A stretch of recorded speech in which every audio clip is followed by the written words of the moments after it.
दोस्तों, मेरा नाम है गौरव और आप देख रहे हो साइलाइट कोच। मेरा चैनल आपको इंस्टाग्राम और यूट्यूब पे भी सेम नाम से मिल जाएगा।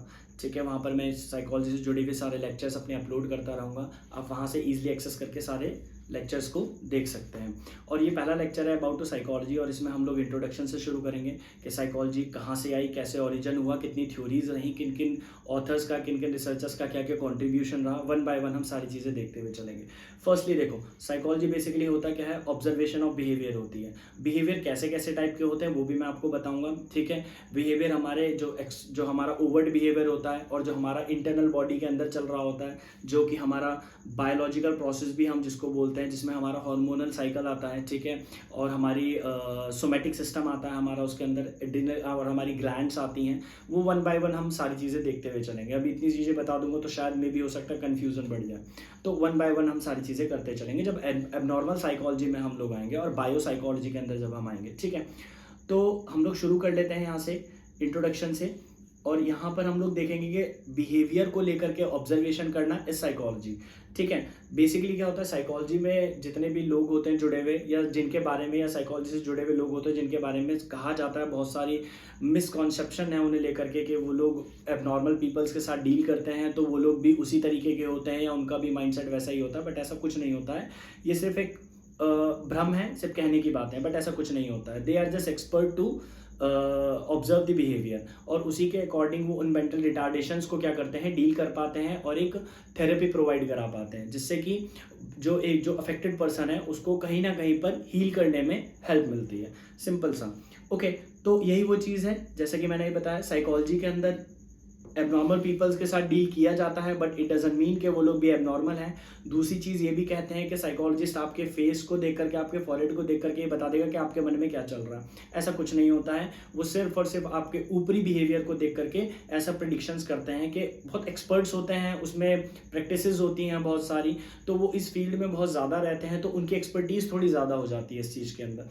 बट मेरा मानना है, या हम डेली लाइफ में भी देखते हैं, तो ऑब्जर्वेशन तो हम डेली करते हैं। अगर हम अपने दोस्तों के साथ ही बैठे हैं तो हम वहाँ पे भी ऑब्जर्वेशन कर रहे होते हैं। हम किसी से बात कर रहे होते हैं तो भी हम ऑब्जर्वेशन कर रहे होते हैं, और हम नॉर्मली बता देते हैं कि यार ये झूठ बोल रहा है या ये सच बोल रहा है।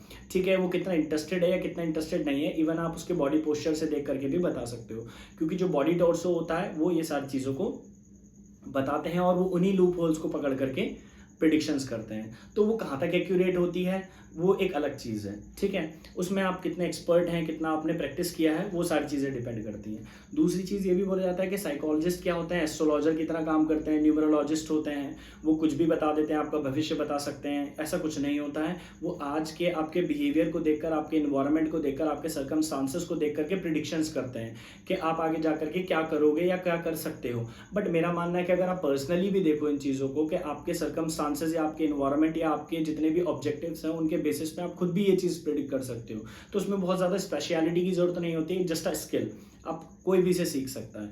ठीक है, तो ये सारी चीज़ें अलग होती है। तो बट सवाल ये बनता है कि साइकोलॉजी साइंस है या आर्ट है। ठीक है, तो इन्हीं चीज़ों के बारे में हम धीरे धीरे समझने की कोशिश करेंगे और इसे फिक्स करने की कोशिश करेंगे कि वो एक आर्ट के पोर्शन में आता है या साइंस के पोर्शन में आता है। ठीक है, तो उसके लिए सबसे पहले ज़रूरी यह है कि हमें ये पता हो कि साइकोलॉजी का ओरिजिन कहाँ से हुआ और क्या क्या कॉन्ट्रीब्यूशंस रहे, और वो जितने भी कॉन्ट्रीब्यूशंस या थ्योरी रहे उनको क्या कह करके और किन रीजंस की वजह से ड्रॉप किया गया। ठीक है, तो इतना ध्यान रखिएगा। आगे बढ़ते हैं। फर्स्टली हम लोग देख लेते हैं डेफिनेशन ऑफ साइकोलॉजी। तो वो यही बोलेगा, पहले के ऑथर्स जितने भी थे उनके बीच में बहुत ज़्यादा डिबेट रहती थी, वो लोग कंफ्यूज नहीं रहते थे, सबकी अपनी अपनी थ्योरी होती थी। वो कहता था कि भैया कोई माइंड की स्टडी है, कॉन्शियसनेस की स्टडी है, या बिहेवियर की स्टडी है। ठीक है, बट बेसिकली अगर मैं एक चीज़ बताऊं, माइंड की और कॉन्शियसनेस की कोई फिजिकल एग्जिस्टेंस नहीं है। ठीक है, बिहेवियर की फिजिकल एग्जिस्टेंस हो सकती है, हम लोग देख सकते हैं कि हाँ बिहेवियर हमें दिख रहा है, तो बिहेवियर को हम लोग थोड़ा सा ना टारगेट लेकर के चलेंगे, हमारा टारगेट रहेगा। ठीक है, साइकोलॉजी में बेसिकली सिर्फ बिहेवियर ही सबसे मेन चीज़ होती है, जिसकी मदद से हम लोग प्रिडिक्शंस नहीं कह सकते, जिसकी वजह से हम इंसान के होने वाले जितने भी रिटार्डेशंस हैं या एबनॉर्मलिटीज़ हैं उनको डील करने में हम लोग मदद करते हैं, या कोई भी साइकोलॉजिस्ट या साइकाट्रिस्ट आपकी मदद करता है। ओके, तो वही चीज़ें हैं। पहले अर्ली डेफिनेशन देखेंगे। अर्ली डेफिनेशंस में पहले फिलोसोफर्स बहुत सारे आए थे, उन्होंने साइकोलॉजी को फिलोसफी के अंदर फिक्स करने की कोशिश की थी, बट आगे चल करके ये कैसे ड्रॉप हुई वो भी सारी चीज़ें हम देखेंगे। ओके, तो सबसे पहले जब थ्योरी आई, जितने ऑथर्स ने कहा, क्योंकि पहले बहुत लोग ना सिर्फ बैठ करके थिंकर्स होते थे, वो सोचा करते थे और ऐसा बताया करते थे कि शायद ऐसा होगा या ऐसा कर रहे हैं या आज की परिस्थितियों के हिसाब से आने वाले समय में ये होगा। तो देखो, जितने भी थिंकर्स होते हैं या जितने भी फ्यूचर बताने वाले लोग होते हैं, मैं किसी के पर्टिकुलर को नहीं कह रहा हूँ, बट मैं am just talking about the psychology. देखो, साइकोलॉजी में बेसिकली ये होता है कि हम लोग वही आज के जो आपके सर्कमस्टांसेस, जो आपके बिहेवियर हैं, उनको बेसिकली हम लोग देख करके प्रिडिक्शंस करने की कोशिश करते हैं या हम लोग बताने की कोशिश करते हैं कि आने वाले समय में आपका ये होगा या इस तरीके से आप वर्क करोगे। ठीक है, उसकी मदद से हम माइंडसेट को भी चेंज कर सकते हैं, कैसे कैसे होती है, क्लासिकल कंडीशनिंग क्या होती है, वो सारी चीज़ें भी वन बाय वन मैं आपको बताता चलूँगा, जिसमें हम लोग बिहेवियर को चेंज कर सकते हैं किसी चीज़ के साथ जोड़ करके, किसी भी स्टिमुलेट के साथ जोड़ करके। ओके, तो बहुत सारी चीज़ें बोली गई कि भैया साइंस ऑफ सोल है, बट बात वही आएगी कि सोल की मेटाफिजिकल क्या है, कुछ नहीं पता, वो कैसा दिखता है, उसका वेट क्या है, उसका वॉल्यूम क्या है, उसका साइज क्या है, इस चीज़ की कोई एग्जिस्टेंस नहीं है। बट हाँ, एक्सेप्टेबल है, क्योंकि हम सब लोग विश्वास करते हैं कि हमारे अंदर सोल जैसी चीज़ एग्जिस्ट करती है, तो इस चीज़ पर हमारा विश्वास बहुत ज़्यादा है, वो एक अलग पोर्शन है। ठीक है, तो उस टाइम पर जब इतनी स्टडी नहीं हुई थी तो इसको बहुत ही ज़्यादा प्रायोरिटाइज्ड किया गया, बट आगे जाकर इसको क्रिटिसाइज भी किया गया just because of their physical existence. ठीक है, उसकी फिजिकल कोई एग्जिस्टेंस नहीं थी, लोगों ने यही बोला कि इसका कोई वेट नहीं है, ठीक है, कोई वॉल्यूम नहीं है, तो हम कैसे इसको मेजर करेंगे। अगर उसका कोई फिजिकल एग्जिस्टेंस नहीं है तो उसको मेजर करना थोड़ा सा प्रॉब्लम होगा। ठीक है, तो ये सारी चीज़ें होंगी। उसके बाद फिर हमारे बाद बहुत सारे जो इंडियन प्रीस्ट आए, उन्होंने भी यही बोला कि हाँ, सोल, माइंड और कॉन्शियसनेस को लेकर के बहुत फोकस्ड रहे, बट बिलीव भी किया, बट आगे चल करके उसकी मेटाफिजिकल नेचर को देख करके उन लोगों ने उसे भी ड्रॉप कर दिया। फिर उसके बाद पहले सोल हमारी ड्रॉप हुई, देन उसके बाद हमारा नेक्स्ट क्या आया, हमारा माइंड आया, साइंस ऑफ माइंड, जिसमें ग्रीक फिलोसोफर्स ने बहुत ज़्यादा कॉन्ट्रीब्यूशन दिया। उनका कहना ये था कि स्टडी ऑफ माइंड है साइकोलॉजी, कि हम इसमें माइंड को स्टडी करते हैं, बट फिर से वही चीज़ आती है कि आप माइंड तब तक आप उसको वैलिड नहीं मानोगे जब तक उसकी कोई फिजिकल एग्जिस्टेंस नहीं होगी या प्रॉपर आपके पास एक एविडेंस नहीं होगा जिसको आप प्रेजेंट कर सको। तो उस डेफिनेशन को भी ये कह करके ड्रॉप कर दिया गया कि आपने इसके अंदर बिहेवियर को इंक्लूड नहीं किया, क्योंकि बिहेवियर एक ऐसी चीज़ है जिसकी मदद से आप इंसान और जानवर दोनों के माइंडसेट को या उसके फंक्शन को आप कहीं ना कहीं समझने में आसानी होती है, ध्यान रखिएगा। तो उसको मेजर किया जा सकता है। तो उन्होंने यही बोला कि आपका जो माइंड है उसको हम लोग डायरेक्टली नहीं मेजर कर सकते, बट इनडायरेक्टली कर सकते हैं with the help of behaviour. तो बिहेवियर बहुत प्राइमरी रहेगा, ध्यान रखिएगा। बिहेवियर को हम लोग फोकस करेंगे हमेशा, और यही सारी चीज़ें, बिहेवियर कितने टाइप के होते हैं वो भी हम चीज़ें देखेंगे, और हमारा बिहेवियर किन किन चीज़ों से इन्फ्लुएंस होता है वो भी हम चीज़ें देखेंगे। ठीक है, ये सारी चीज़ें होंगी। नेक्स्ट फिर थ्योरी आई जो कि हमारे कॉन्शियसनेस को लेकर के आई थी, साइंस ऑफ कॉन्शियसनेस है ऐसा बोला गया था। बट कॉन्शियसनेस में एक प्रॉब्लम ये आई थी कि कॉन्शियसनेस क्या है, एक पर्सनल और सब्जेक्टिव थिंग है। ठीक है, अगर मुझसे कॉन्शियसनेस होती क्या है, फर्स्टली कॉन्शियसनेस आपकी वो मेंटल स्टेट होती है जिसकी मदद से आप अपने इन्वायरमेंट के बारे में अवेयर होते हो। ठीक है, आपके सामने क्या चल रहा है, क्या आपसे कहा जा रहा है, क्या आप रिप्लाई दे रहे हो, तो फंक्शन ऑफ ब्रेन होता है। ठीक है, बट हमारे जो रियल पर्सनालिटी होती है, id, ego, super ego, Sigmund Freud की दी हुई, उसमें हम लोग इन्हीं चीज़ों की बात करेंगे। ठीक है, कॉन्शियसनेस, सबकॉन्शियसनेस और जो हमारा अनकॉन्शियसनेस है, ये सारे माइंडसेट की हम माइंड के स्टेट की बात करेंगे। उसमें आगे चल करके थ्योरीज में हम सारी चीज़ों को डिस्कस करेंगे, ध्यान रखिएगा। ओके, देन फिर उन्होंने यही बोला कि अगर हम कॉन्शियसनेस की बात करते हैं तो थोड़ा सा पर्सनल हो जाएगा। क्यों? क्योंकि ये कंट्रोल किया जा सकता है। ठीक है, कंट्रोलेबल है कि मुझसे अगर कोई चीज़ पूछी जा रही है तो मैं अपनी कॉन्शियसनेस के हिसाब से जवाब दूंगा, और ये नहीं पता कि वो कितनी सच है या कितनी झूठी है, बट मैं अपने बिहेवियर को कंट्रोल नहीं कर पाऊंगा। बहुत से ऐसे प्रेशर पॉइंट्स होते हैं हमारी बॉडी के अंदर जो कि कंट्रोलेबल नहीं होते हैं। ठीक है, जैसे कि पीपल डायलेशन होता है, जो हमारे आईज होती हैं इनके डायलेशंस होते हैं पर्टिकुलर सिचुएशन में। ठीक है, हमारे ब्लड के अंदर, हमारी बॉडी के अंदर बहुत सारी जो हमारा एंडोक्राइन सिस्टम होता है उसके अंदर बहुत सी ग्लैंड्स होती हैं जो कि पर्टिकुलर सिचुएशन में पर्टिकुलर टाइप का हार्मोन्स हमारे बॉडी में सिक्रेट करते हैं, तो उनका सिक्रेशन होता है। तो ध्यान रखिएगा, वो भी चीज़ें हम एबनॉर्मल साइकोलॉजी में जब जाएंगे तो वो सारी चीज़ें भी हम लोग वन बाय वन डिस्कस करेंगे। तो कहते हैं ना कि बहुत सारे ऐसे टेस्ट होते हैं, जैसे कि हम लोग बहुत सारे डिवाइसेस होते हैं हमारे पास, इंस्ट्रूमेंट होते हैं जिनकी मदद से हम ये पता लगा पाते हैं कि ये व्यक्ति झूठ बोल रहा है कि सच बोल रहा है। फॉर एग्जांपल जैसे कि नार्को टेस्ट होता है, ठीक है, उसमें बहुत सारी चीज़ें, इंस्ट्रूमेंट का यूज़ किया जाता है, ड्रग का यूज़ किया जाता है, ठीक है, आपके ब्लड प्रेशर को यूज़ किया जाता है कि आपका ब्लड प्रेशर किस स्पीड से चल रहा है या कैसे चल रहा है, और आपके इवन आपकी बॉडी के अंदर पर्टिकुलर आपके जो मसल पोर्शंस होते हैं वो किस किस सिचुएशन में कैसे कैसे रिएक्ट करते हैं, जो कि कुछ कंट्रोलेबल होती है, कुछ अनकंट्रोलेबल होती है। तो उन चीज़ों को भी हम लोग वन बाय वन देखते चलेंगे, ठीक है। तो इसको थोड़ा सा साइड कर दिया गया कॉन्शियसनेस को, क्योंकि उन्होंने बोला कि ये थोड़ा सा पर्सनल और सब्जेक्टिव थिंग है, इसमें हम लोग नहीं ज़्यादा वो कर सकते हैं। क्यों? क्योंकि उस टाइम पर ही एबनॉर्मल साइकोलॉजी पर भी बहुत तेज़ी से स्टडी चल रही थी। एबनॉर्मल साइकोलॉजी के अंदर हम लोग जितने भी मेंटल सिचुएशंस हैं या मेंटल रिटार्डेशंस हैं या एबनॉर्मलिटीज़ हैं, उनको हम बेसिकली स्टडी करते हैं और उनको रिपेयर करने की कोशिश करते हैं with the help of medication and the therapy. ध्यान रखिएगा इस चीज़ का, ठीक है। फिर वही नेक्स्ट उसके बाद आता है, तो इसको भी यही बोल करके निग्लेक्ट किया गया या साइड कर दिया गया, ड्रॉप कर दिया गया, ध्यान रखिएगा, ठीक है। उसके बाद हमारा नेक्स्ट आता है कि बोला गया, उसके बाद हमारा मॉडर्न एरा आया। मॉडर्न एरा के अंदर हमें थ्योरी दी गई जिसमें कि हमारे सबसे फेमस जो रहे वो वुडवर्थ रहे, सॉरी नॉट वुडवर्थ, वॉटसन आए।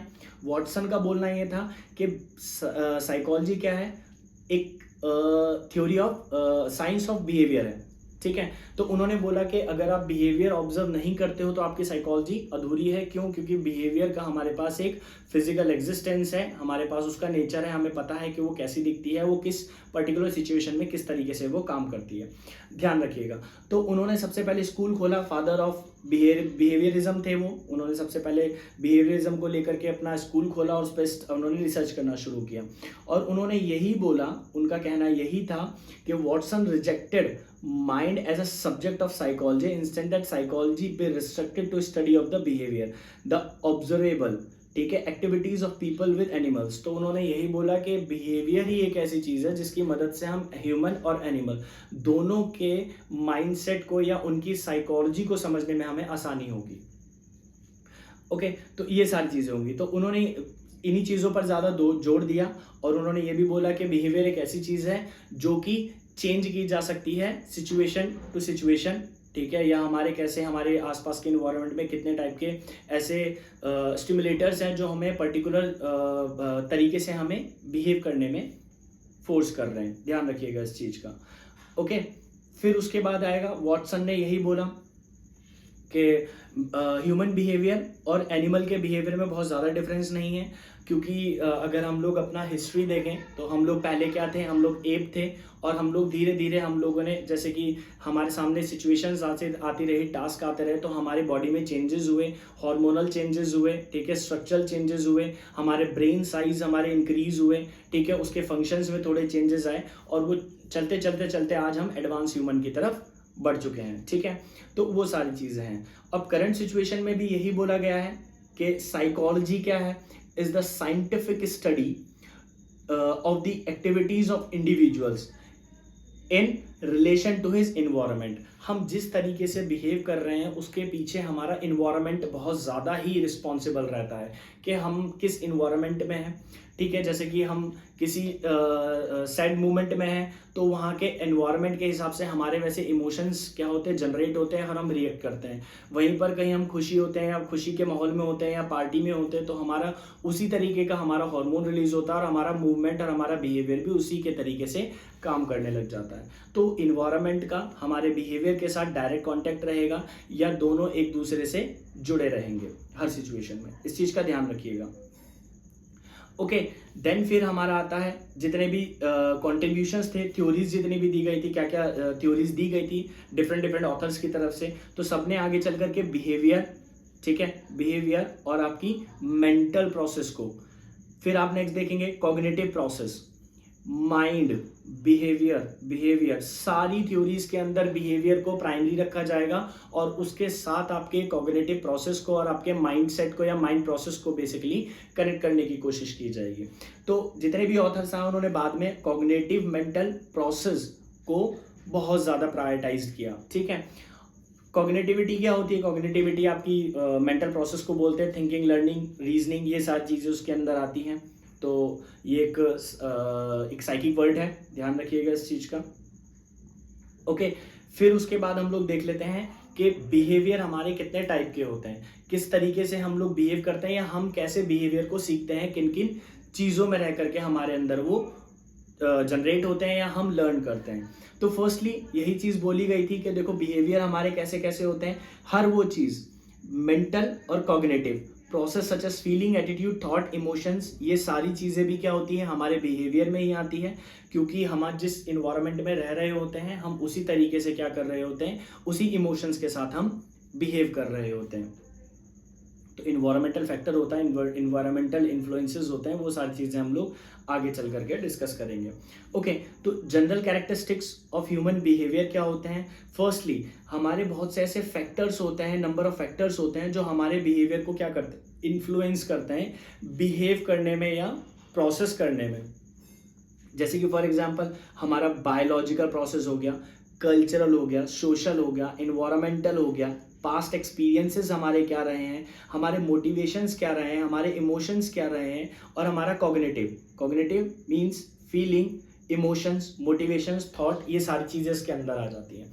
ओके, तो बायोलॉजिकल के अंदर हम लोग यही देखेंगे कि हमारे हार्मोनल, हमारा ब्रेन, ठीक है, हमारी हार्मोनल ग्लैंड्स ये कैसे वर्क करती हैं, किन किन सिचुएशंस में कितने तरीके के हार्मोनल सिक्रेशंस होते हैं, ये सारी चीज़ों को हम लोग इसके अंदर देखेंगे। ओके, इन्वायरमेंटल फैक्टर मैं आपको बता चुका हूँ। दूसरी चीज़ होती है कल्चरल और सोशल। देखो हर एक, जैसा कि हम इंडिया में रहते हैं या आप किसी भी कंट्री में जाएंगे आज के टाइम पे, तो हर कंट्री में आपको बहुत सारे कल्चर एक साथ रहते हुए मिल जाएंगे। तो आप देख रहे हो कि हर एक कल्चर की अपनी एक यूनिकनेस है, ठीक है, वो उसका पहनने का सिस्टम, उसके रहने का सिस्टम, ठीक है, उसके फूड सिस्टम, ये सारी चीज़ें उनकी यूनिक होती हैं, थोड़ा सा उनको एक अलग से आइडेंटिटी प्रोवाइड करती हैं।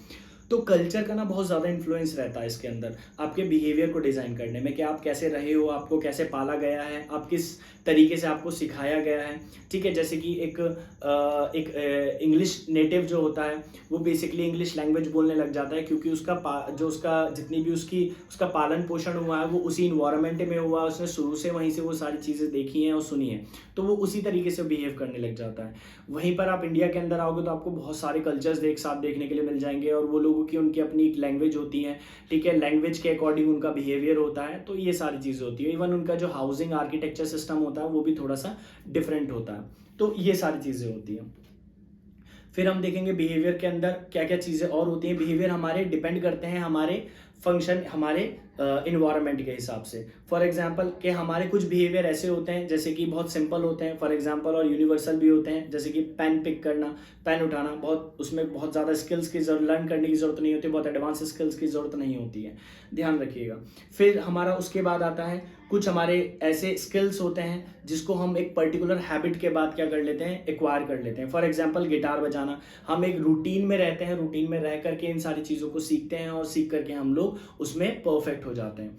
और फिर हमारे कुछ होते हैं जो कि हमारे कॉम्प्लेक्स बिहेवियर्स होते हैं, जिसके अंदर हम लोग, जैसे कि कार रिपेयर करना हो गया, किसी एक थोड़े से एडवांस नॉलेज की ज़रूरत पड़ती है, तो उस एडवांस नॉलेज के बेसिस पे हम अपने बिहेवियर को वैसे ही डिज़ाइन कर लेते हैं, ध्यान रखिएगा इस चीज़ का। फिर थोड़ा सा हमारा होता है हाईली कॉम्प्लेक्स बिहेवियर, जैसे कि बहुत ज़्यादा ही उसके लिए आपको एक हाई लेवल का बिहेवियर आपको यूज़ करना होता है, जिसमें आपकी कॉग्निटिव स्टेट भी एक हाई स्टेट पर जा करके वर्क करती है। फॉर एग्जांपल जैसे कि लैंडिंग ऑन द मून, तो उसके लिए थोड़ा सा एक एडवांस और हार्ड कॉम्प्लेक्स बिहेवियर की ज़रूरत पड़ती है, ठीक है, ये सारी चीज़ें होती हैं। फिर उसके बाद हम लोग देखेंगे बिहेवियर में और कौन कौन सी चीज़ें होती हैं। दो तरीके की चीज़ें होती हैं, बिहेवियर दो तरीके से जुड़ा होता है, एक इंडिविजुअल और एक इन्वायरमेंटल, ध्यान रखिएगा।